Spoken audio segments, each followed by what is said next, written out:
అందరికీ నమస్కారం. ఈరోజు కథ హిట్లర్ ఎపిసోడ్ 339. ఇదే ఆఖరి క్షణమా? ఇక స్టోరీకి వెళ్తే, రక్షిత్ తండ్రితో లోలిత తల్లి మాట్లాడిన మాటలను సీక్రెట్గా విన్న నీతుచంద్రన్ అప్పటికప్పుడే ఒక పన్నాగం పన్ని సీక్రెట్గా సుధా ఫొటోస్ తీసింది. అశుభకరమైన ఆ రోజు రాత్రి సుధా బయటకు వెళ్ళిన సమయంలో లలితకు ఫోన్ చేసి ఇష్టం వచ్చినట్లు మాట్లాడి ఆ తల్లి కూతుర్ల ఇద్దరి క్యారెక్టర్ మీద బురద చల్లే ప్రయత్నం చేసింది. వంతు పాడటమే కాకుండా ఆమె మొబైల్కి కొన్ని అసహ్యకరమైన ఫొటోస్, వీడియోస్ పంపించి తను చెప్పిన చోటుకి రాకపోతే వాటన్నిటినీ ఇంటర్నెట్లో పెడతానని బెదిరించింది.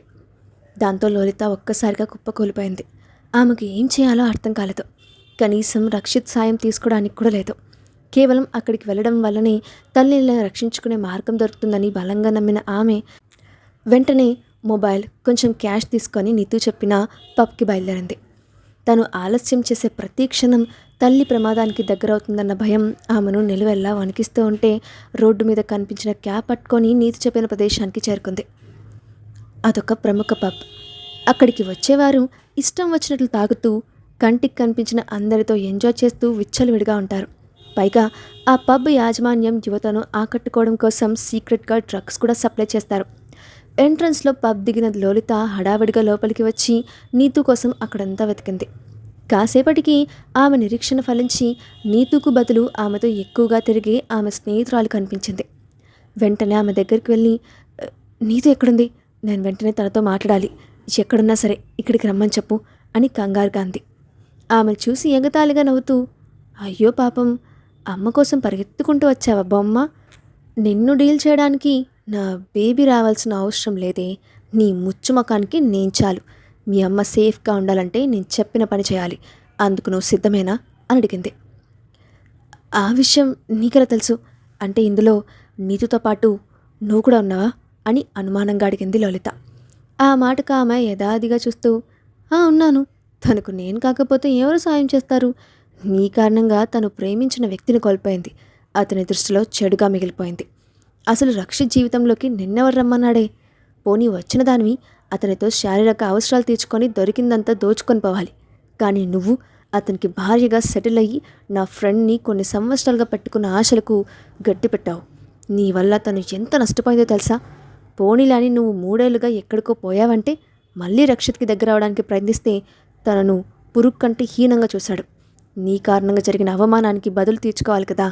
నాకు సమయం లేదు. నేను చెప్పిన దానికి ఒప్పుకుంటావా లేదా అని సీరియస్గా అడిగింది నీతు ఫ్రెండ్. ఆమె చెప్పిన దానికి నిస్సాయంగా ఫీల్ అయిన లలిత, అసలు జరిగిన దాంట్లో నా తప్పేముంది? నేనేం పాపం చేశానని నా వెంట పడుతున్నారు? మీకు సమస్య రక్షిత్ కారణంగా వస్తే శిక్ష నాకెందుకు వేస్తున్నారు? మీ అంతటా మీరే అన్నీ చేసేసి నన్ను నిందించడం ఎంతవరకు సమంజసం? దయచేసి మా అమ్మని వదిలేయండి. అనవసరంగా తనను నవ్వులు పాల చేయకండి అని రిక్వెస్ట్ చేసింది. అసలు నువ్వు రావడం వల్లే నా ఫ్రెండ్ ఆశ నెరవేరలేదు. దానికి నువ్వు ఫలితం అనుభవించాల్సిందే. మీ అమ్మను వదలాలంటే ఈ డ్రింక్ తాగు అని అప్పటికే రెడీ చేసి పెట్టిన మందు గ్లాస్ ఆమె చేతిలో పెట్టింది నీతు స్నేహితురాలు. అందులో ఉన్న మందు వాసనకి ఆమె కడుపులో తిప్పినట్టు అవడంతో చేతిలో ఉన్న గ్లాస్ విసుగ్గా టేబుల్ మీద పెట్టి, నాకు డ్రింక్ చేసి అలవాట్లేదు.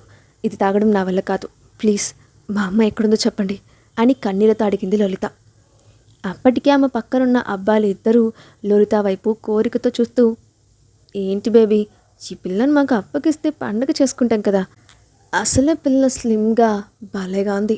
ఎప్పుడెప్పుడు కొరుకుతుందామని ఆశగా ఉంది అని కైపుగా పెదాలు తడుపుకుంటూ అన్నారు. ఓట్, ఈ కంత్రి బిచ్ కోసం అంతగా ఎగపడ్డం ఏం బాగోలేదు. మీ కోరిక తీర్చుకోవడానికి నాలాంటి బ్యూటీ ఉండగా ఈ పల్లెటూరిది మీకు అవసరమా అని కోపంగా అడిగింది ఆమె స్నేహితురాలు. ఈ హార్ట్ బ్యూటీని పట్టుకొని విలేజ్కి వెళ్ళడం ఏం బాగోలేదు. ఈ పిల్ల చాలా ఫ్రెష్గా ఉంది. బహుశా ఇప్పటి వరకు ఎవరు యూజ్ చేయలేదనుకుంటా. మేమే రిబ్బన్ కటింగ్ చేయాలి. ఆ విషయం తలుచుకుంటే నా ఒంట్లో రక్తం వేగంగా ప్రవహిస్తోంది తెలుసా. ఎంతటి అంతగత్తతో రాత్రంతా సుఖపడే ఛాన్స్ వస్తే బుద్ధున్నోడు ఎవడైనా వదులుకుంటాడా? అది కూడా నీలాంటి అమ్మాయి కోసమా? ఇప్పటికి నువ్వు ఎంతో మందితో పడుకున్నావో నీకే తెలియదు. చూడ్డానికి యావరేజ్గా ఉంటావు. ముఖానికి మేకప్ లేకపోతే కనీసం అడుగు కూడా బయట పెట్టలేవు. డబ్బు కోసం అడ్డమైన గట్టి తినడానికి రెడీ అయిపోయావు అని విసుగ్గా అన్నాడు ఒక అబ్బాయి. What are you talking? అంటే నాకంటే ఈ అమ్మాయి అందంగా ఉంటుందా? బెడ్ మీద మీకు బాగా కోఆపరేట్ చేస్తుందా అని కోపంగా అంది ఆమె. ఆ అమ్మాయి నీకంటే ఎన్నో రెట్ల అందంగా ఉంటుంది. ఇక బెడ్ మీద ఆమె కోఆపరేషన్‌తో మాకు సంబంధం లేదుగా. మాకు నచ్చినట్టు ఈ బొమ్మతో ఆడుకొని కోరికలు తీర్చుకోవడమే మా పని. అయినా మేము చెప్పినట్టు విని చక్కగా సహకరించి అందించే వాళ్ళకంటే వద్దు అని పారిపోయే వాళ్ళను బలవంతంగా అనుభవించడంలోనే మజా ఉంటుందిరా. అది డైరెక్ట్‌గా ఎక్స్‌పీరియన్స్ చేస్తే తప్ప తెలియదు. తొందరగా నీ పని కానిస్తే మేము రూమ్ తీసుకెళ్తాం అని నీతు స్నేహితురాల్ని కంగారు పెట్టారు. దాంతో తనకంటే లోలిత అందంగా ఉందని చెప్తున్న వాళ్ళని ఏమీ అనలేక ఆవేశంగా మందు గ్లాస్ ఆమె చేతిలో పెట్టి తాగమని ఒత్తిడి తెచ్చింది నీతు స్నేహితురాలు. ఒక పక్క ఆమె ఒత్తిడి, మరొక పక్క అబ్బాయిల వికృత చేష్టలు లోలితను తీవ్రంగా బాధించాయి. ఇక తప్పని పరిస్థితుల్లో గ్లాస్లో ఉన్న డ్రింక్ ఒక్క గుక్కలో తాగి, నీకు కావాల్సింది జరిగింది కదా, ఇప్పటికైనా మా అమ్మ ఎక్కడుందో చెప్పు అని అడిగింది లలిత. హే బేబీ, ఆ విషయం మీరు తర్వాత మాట్లాడుకోండి. ఇక వేచి చూడడం నా వల్ల కాదు. అర్జెంటుగా నా వేడిని చల్లార్చుకోకపోతే చాలా కష్టంరా అని ఇద్దరు అబ్బాయిలు లలితను చెరొక చేత్తో పట్టుకున్నారు. ఆ రోజుతో తన జీవితం అంతమైపోతుందని భావించిన లలిత అప్పటికప్పుడే ఒక ప్లాన్ ఆలోచించి అతి కష్టం మీద వాళ్ళ నుండి విడిపించుకుంది. అందులో భాగంగా వాళ్ళని మాటల్లో పెట్టి నిదానంగా పాకెట్లో ఉన్న మొబైల్ ఆపరేట్ చేస్తూ రక్షిత్ నెంబర్కి కాల్ చేసింది. కాసేపట్లో నా జీవితం నాశనం అవ్వడం కన్ఫర్మ్. ఆ అవమానంతో బతకలేక ఎలాగో అలా సూసైడ్ చేసుకుంటాను. పైగా నేను వద్దని చెప్పినా మీరు వినే పరిస్థితుల్లో లేరు. అంత జాలి కూడా మీకు లేదు. కాబట్టి మనమున్న ప్రదేశం ఇదేదో తెలిస్తే నేను పోయిన తర్వాత నా ఆత్మకి శాంతి లభిస్తుంది. దయచేసి పెద్ద మనసుతో ఈ ఒక్క కోరిక తీర్చండి అని తెలివిగా అడిగింది. నువ్వు రియాలిటీని ఇంత తొందరగా అర్థం చేసుకుంటావని ఊహించలేదు బంగారం. సరే, నీ చివరి కోరిక నేనెందుకు కాదండం. మనం ఇప్పుడు సిటీ అవుట్కట్స్లో ఉన్న ఫామ్ పబ్లో ఉన్నాం. ఈ పబ్ బయట ప్రపంచానికి దూరంగా, మనలాంటి వాళ్ళకి కళల ప్రపంచానికి దగ్గరగా ఉంటుంది అని సునాయాసంగా లలిత ట్రాప్లో పడిన నీతు స్నేహితురాలు వివరాలు చెప్పింది. అవునా, ఈ విశాల హృదయానికి చాలా థ్యాంక్స్. నువ్వు ఇచ్చిన డ్రింక్ తాగిన దగ్గర నుంచి నా వాళ్ళంతా ఒక రకంగా అయిపోయింది. అసలు అందులో ఏం కలిపావు అని ఆరా తీసింది లలిత. అది ఒక రకమైన డ్రగ్ మిక్స్ చేశాను. దానివల్ల నీ బాడీ కాసేపు చలనం కోల్పోతుంది.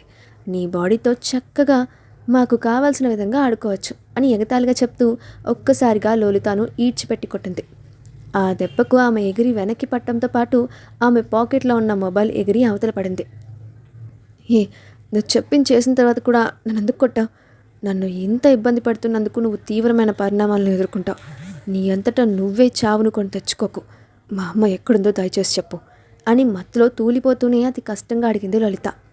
అబ్బో, నీకు అంత సీన్ లేదులే. ఇదంతా చేసింది నేనేనని ఎవరికీ తెలియదు. ముందు జాగ్రత్తగా కనీసం నీ మొగుడికి కూడా తెలియకూడదని కండిషన్ పెట్టాను కదా, కాబట్టి అలాంటి అవకాశం లేదులే అని లలితను ఇష్టం వచ్చినట్లు కాలుతో తన్ని తన కసి తీర్చుకుంది. ఇంకా ఆలస్యం ఎందుకు డియర్, వెంటనే దీన్ని తీసుకెళ్ళి పండుగ చేసుకోండి. ఆ తర్వాత కూడా అది బ్రతుకుంటే ఏం చేయాలో ఆలోచిద్దాం అని అబ్బాయిలిద్దరిని చూసి నవ్వింది. ఆ అబ్బాయిలిద్దరూ ఆమెను గాఢమైన లిప్ కిస్ చేసి లలితను భుజాన వేసుకొని పబ్ పైన అంతస్తులో ఉన్న పర్సనల్ రూమ్ వైపు వెళ్ళిపారు.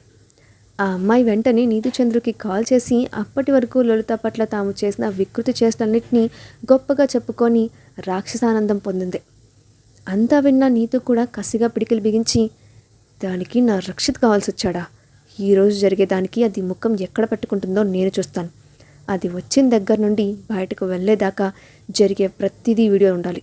ఆ అబ్బాయిలు దానితో ఎంజాయ్ చేసేది కూడా పూర్తి వీడియో ఉండాలి. చిన్న డీటెయిల్ కూడా మిస్ అవ్వకూడదు. దానిని మనకు అనుకూలంగా ఎడిట్ చేస్తే బ్లాక్మెయిల్ చేయడానికి వీలుగా ఉంటుంది అని కాల్ కట్ చేసింది. అయితే గెలిచిన ఆనందంలో ఉన్న నీతు ఫ్రెండ్ అదృష్టం వెక్కరించింది. లలితను ఈడ్చిపెట్టి కొట్టినప్పుడు ఎగిరిపడిన మొబైల్ సరిగ్గా టేబుల్ కింద పడింది. తెలివిగా లలిత చేసిన కాల్ వల్ల అక్కడ జరిగిందంతా అక్షరం పొల్లిపోకుండా రక్షిత్ చెవులకు చేరింది. ఇదంతా తెలియని నీతు స్నేహితురాలు స్పీకర్లో పెట్టి మరీ అంతా వినిపించి తాను కూడా బుక్ చేసింది. గెలిచిన ఆనందంలో విపరీతంగా డ్రింక్ చేస్తున్న ఆమె కాలికి ఏదో తగిలినట్లు అనిపించడంతో కిందికి వంగి చూసింది. అక్కడ ఒక మొబైల్ కనిపించింది. ఆ మొబైల్ తీసుకొని చూసిన ఆమెకు అందులో ఉన్న రక్షిత్ నెంబర్ చూసి ఎక్కిన మత్తు మొత్తం దిగిపోయింది. ఓ గాడ్, ఆ లలిత చాలా తెలివిగా రక్షిత్కి కాల్ చేసింది. అతను వచ్చేలోపు ఇక్కడి నుంచి వెళ్ళిపోవాలి, లేదంటే నాకు ఆఖరి రోజు ఇదే అవుతుంది అని భయపడుతూనే పబ్ నుండి బయటకు వచ్చి లలిత మొబైల్ చెత్తబుట్టలో విసిరేసి తన ఇంటికి వెళ్ళిపోయింది.